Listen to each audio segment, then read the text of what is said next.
नमस्कार प्रिय विद्यार्थियों, मैं राजेश सोनी आप सभी का सोनी मैथ क्लासेस पे हार्दिक स्वागत करता हूं। आज का हमारा जो टॉपिक है वह है बाइनरी ऑपरेशन। तो इसे अपन डिस्कस करते हैं। तो सबसे पहली बात, जो बाइनरी है उसमें अपन देखते हैं कि लिखा हुआ है बी आई बाई मतलब दो। बाई का अर्थ होता है दो और ऑपरेशन का अर्थ है कि यहाँ पर संक्रियाएं। तो वे संक्रियाएं जो किन्हीं दो अवयवों पे लगाई जाती है उन्हें बाइनरी ऑपरेशन कहते हैं। यहाँ पर अब यदि अपन बात करें संक्रियाओं की, तो जो संक्रियाएं हैं way plus, minus, multiplication, division ये सब होती हैं। इनके अलावा भी अपन और सी संक्रियाएं ले सकते हैं, जैसे यह जो चिन्ह है इसको आप संक्रिया में काउंट कर सकते हैं। तो जब किन्हीं दो अवयवों पे संक्रिया को लगाया जाए, अर्थात उनमें प्लस किया जाए, माइनस किया जाए, मल्टीप्लिकेशन किया जाए, तो इस प्रकार के ऑपरेशंस को बाइनरी ऑपरेशन कहते हैं। अब बात करें यदि अपन इसकी डेफिनेशन की, तो इसकी डेफिनेशन है वो कॉमन, यदि अपन डेफिनेशन लिखना चाहें तो वह इस प्रकार से हो सकती है कि किसी एक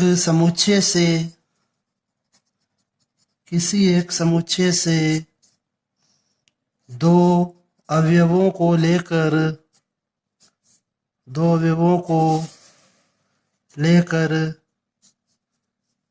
और उन पर यदि कोई संक्रियाएं लगाई जाए तो जो परिणाम हो वह भी उसी समुच्चय में होना चाहिए।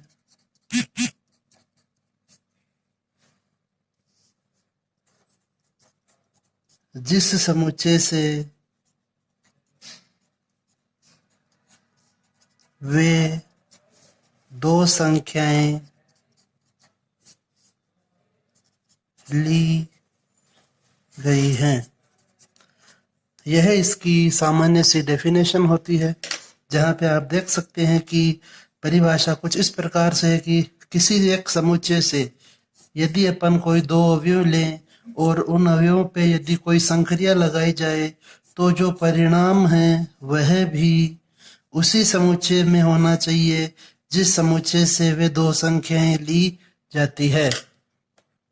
तो इसको आप परिभाषा को समझने के लिए सबसे बेटर तरीका होता है कि उसका कोई एक एग्जाम्पल डिस्कस कर लिया जाए। तो अपन ने माना कि दो है वह एक प्राकृत संख्या है, वह तीन भी एक प्राकृत संख्या है। तो यदि मैं 2 + 3 करूं तो इनका जो परिणाम प्राप्त हो रहा है वह परिणाम है 5, और यह भी एक प्राकृत संख्या है। तो जब 2 और 3 समुच्चय n से लिए गए हैं और इनका जो परिणाम है वह भी उसी समुच्चय से है जिस समुच्चय से वे दो संख्याएं ली गई है, इस कारण से इसे अपन बाइनरी ऑपरेशन कहेंगे। यह इसका एग्जाम्पल होगा। इसके बाद यदि अपन इसकी जो हमारी बुक के अनुसार डेफिनेशन होती है वह देना चाहें तो वह आप इस प्रकार से लिखेंगे कि किसी समुच्चय S पर परिभाषित कोई द्विआधारी संक्रिया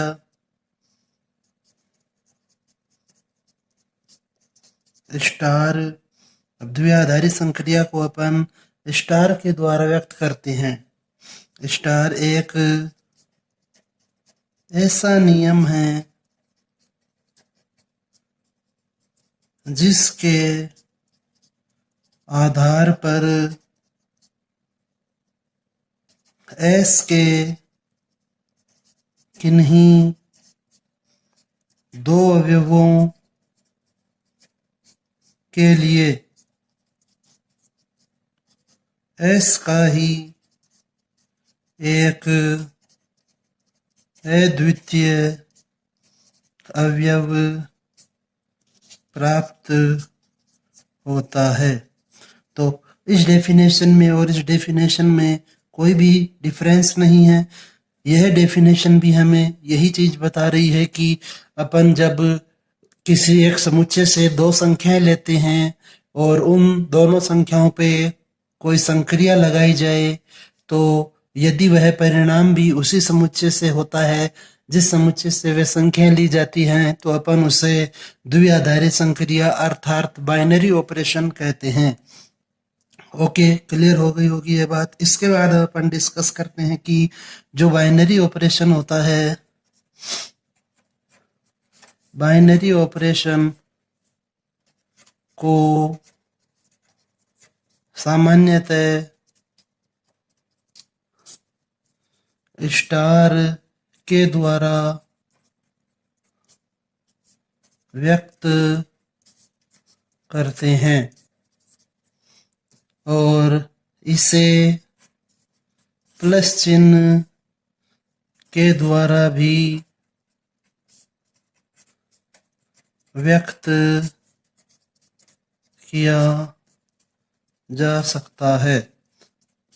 कि जो एनसीईआरटी सिलेबस था पहले, उसमें वहाँ पर जो संक्रिया है वहाँ बाइनरी को वहाँ पर उसे इस चिन्ह के द्वारा लिखा गया था। इसलिए आप यह भी ध्यान रखें कि स्टार की जगह आपको यह चिन्ह भी मिल सकता है। इसके बाद में अब अपन यदि बात करें कि जो बाइनरी ऑपरेशंस हैं क्या वे सभी सेट के लिए इक्वल होते हैं, तो देखिए यदि आप यहाँ पर प्लस के स्थान पर माइनस करें तो आपको परिणाम वह n से नहीं मिलेगा, क्योंकि यहाँ पे हमें -1 प्राप्त होगा, जो कि एक, जब आप इसे 2 - 3 लिखेंगे तो यह होगा -1, जो कि नॉट बिलोंग टू है n। अतः यह एक द्विआधारी संक्रिया को व्यक्त नहीं करेगा। तो यहाँ पर आपको यह भी ध्यान रखना है कि बाइनरी ऑपरेशन, जो बाइनरी ऑपरेशन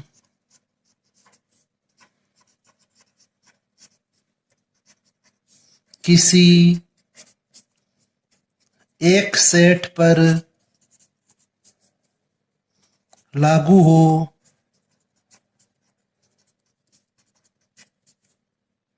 जरूरी नहीं कि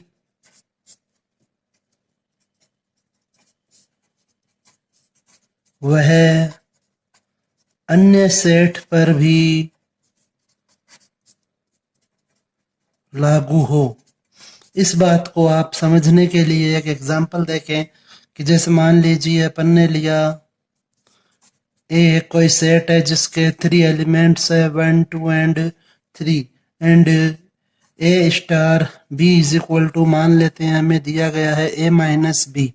अब आप यहाँ पर लिखें कि माना a is equal to 2 and b is equal to 3 है, तो जब आप यह संक्रिया लगाएंगे इस संक्रिया के अनुसार लिखा जाएगा 2 star 3 is equal to 2 minus 3।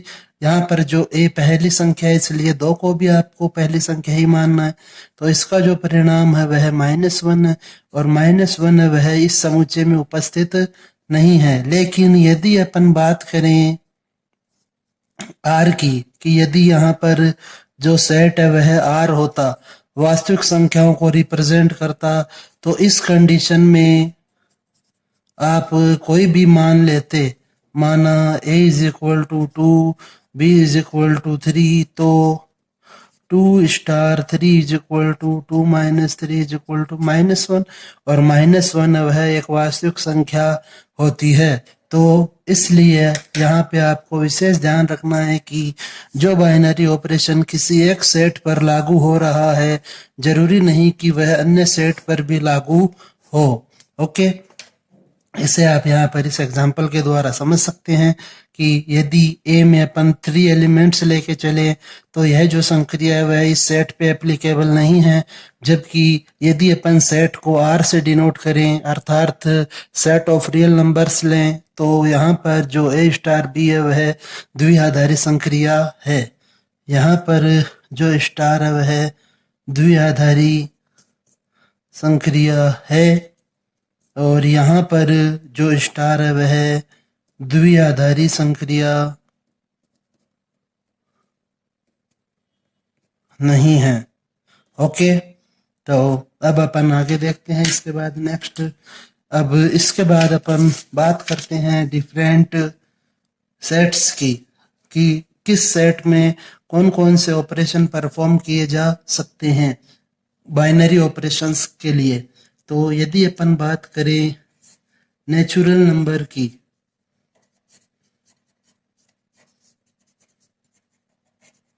Natural numbers की, तो यदि अपन फर्स्ट ले प्लस को, तो प्लस है वह एक द्विआधारी संक्रिया को व्यक्त करेगा, द्विआधारी संक्रिया है, क्योंकि जब आप इसे सरल करेंगे मान लीजिए आपने लिखा 2 + 3 = 5 होगा और जो तो यहाँ पर 2 है वह भी प्राकृत संख्या है, 3 भी प्राकृत संख्या है और जो रिजल्ट है वह भी प्राकृत संख्या है, इसलिए यह जो प्लस होता है वह द्विआधारी संक्रिया है। नेक्स्ट यदि अपन बात करें सेकंड माइनस की, तो यह द्विआधारी संक्रिया, द्विआधारी संक्रिया नहीं है, क्योंकि सेम एग्जांपल लेते हैं 2 - 3 किया मान लीजिए तो आपको मिलेगा -1, तो यहाँ पर जो 2 है वह प्राकृत संख्या है, 3 है वह भी प्राकृत संख्या है, लेकिन जो -1 है वह प्राकृत संख्या नहीं है, इसलिए यह द्विआधारी संक्रिया नहीं है।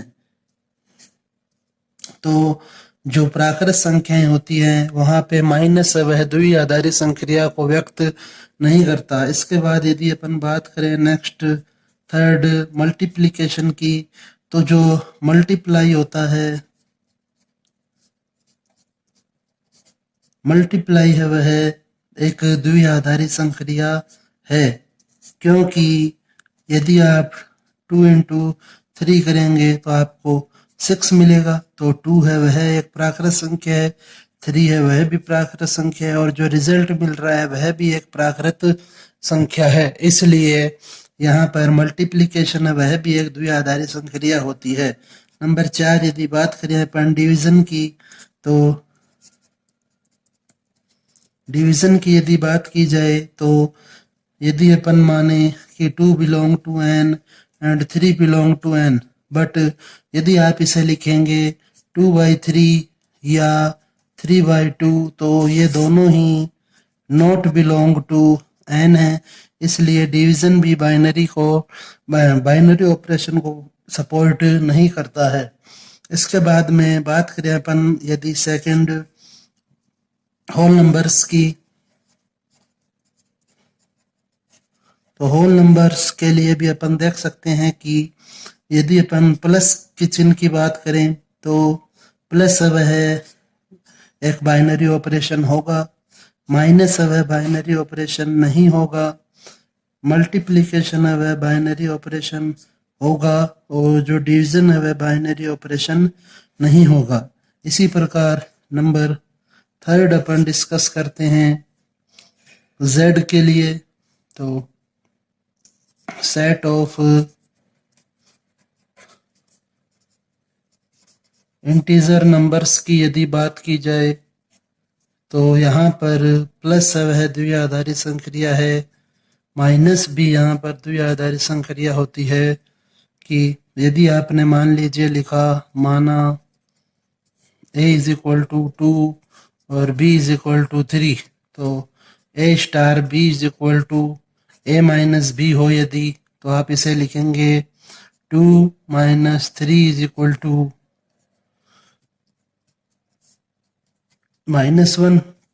तो -1 वह बिलोंग करता है z में, अर्थात जो माइनस है वह इंटीजर सेट की बात की जाए तो उसके लिए भी सही है। नेक्स्ट यदि अपन बात करें थर्ड मल्टीप्लिकेशन की, तो मल्टीप्लिकेशन भी सपोर्ट होता है। नंबर 4 डिवीजन की यदि बात की जाए तो डिवीजन को यहाँ पर जो बाइनरी ऑपरेशन है वह सपोर्ट नहीं करता। इसी प्रकार से यदि अपन बात करें नंबर 4 रियल नंबर्स की, तो रियल नंबर्स में जो एडिशन है वह एक बाइनरी ऑपरेशन को सपोर्ट करेगा, माइनस भी बाइनरी ऑपरेशन को सपोर्ट करता है और मल्टीप्लिकेशन भी बाइनरी नंबर को सपोर्ट करता है, परंतु डिवीजन वह बाइनरी नंबर को सपोर्ट नहीं करता है। तो यदि अपन बात करें डिवीजन की, तो डिवीजन है वह बाइनरी नंबर को सपोर्ट करेगा। यदि अपन डिवीजन की बात करें तो डिवीजन है वह बाइनरी ऑपरेशन को सपोर्ट करेगा यदि आपके पास जो सेट है वे हों Q0, R0 और C0। यहाँ पर Q0 है वह ऋणोत्तर परिमेय संख्याओं को व्यक्त कर रहा है, R0 वह ऋणोत्तर वास्तविक संख्याओं को व्यक्त कर रहा है और C0 है वह ऋणोत्तर काल्पनिक संख्याओं को या सम्मिश्र संख्याओं को व्यक्त कर रहा है। इसके बाद में बात आती है इसके जो 4 प्रॉपर्टीज होती है उसकी। तो फर्स्ट प्रॉपर्टी होती है क्रम विनिमेयता। तो कोई भी बाइनरी ऑपरेशन है वह क्रम विनिमेयता को सपोर्ट करेगा यदि A स्टार B है वह बराबर हो B स्टार A के। इसके बाद सेकंड जो प्रॉपर्टी है वह होती है इसकी साहचर्यता। तो कोई भी जो ऑपरेशन है वह बाइनरी ऑपरेशन होगा या कोई बाइनरी ऑपरेशन है वह साहचर्यता को सपोर्ट कर रहा है या नहीं, यह अपन चेक करेंगे इसके द्वारा कि A star B star C की वैल्यू बराबर होनी चाहिए A star B star C के। इसके बाद नंबर थर्ड यदि अपन देखें तो नंबर थर्ड है तत्समक अवयव का लिया जाता है। तत्समक अवयव को अपन ई के द्वारा रिप्रेजेंट करते हैं। तो यदि ए स्टार ई करने से ए ही प्राप्त हो या ई स्टार ए करने से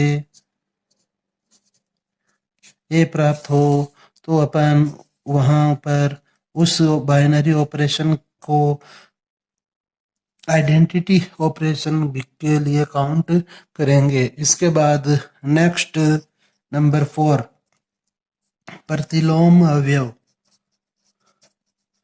प्रतिलोम अवयव, तो यदि A स्टार X करने पर आपको E प्राप्त हो, प्रतिलोम अवयव को अपन X के द्वारा व्यक्त करेंगे। तो यदि आपको A स्टार X करने से E प्राप्त हो तो जो X है वह A का प्रतिलोम अवयव होगा। तो यह जो हमें एक्सरसाइज 1.3 दी गई है वहाँ पे जब आप क्वेश्चन को सॉल्व करेंगे तो वहाँ पे काम में आएंगे कि भाई इसमें क्रम विनिमेयता की जांच कीजिए। तो यदि A स्टार B की वैल्यू बराबर हो B स्टार A के तो वहाँ पर क्रम विनिमेयता का पालन होगा।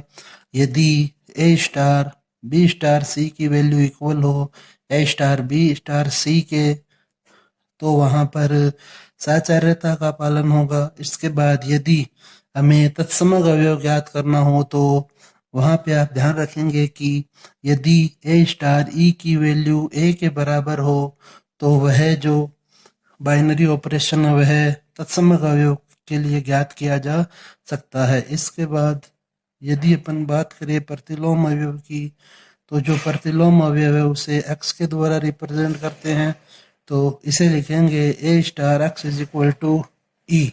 ओके, और किसी अवयव का प्रतिलोम तभी ज्ञात कर सकते हैं जब वह तत्समक अवयव हो। ओके, तो आप इसे वापस से रिवाइज करें। धन्यवाद। यदि किसी को कोई प्रॉब्लम हो तो वह मुझसे डिस्कस कर सकता है। Okay, bye.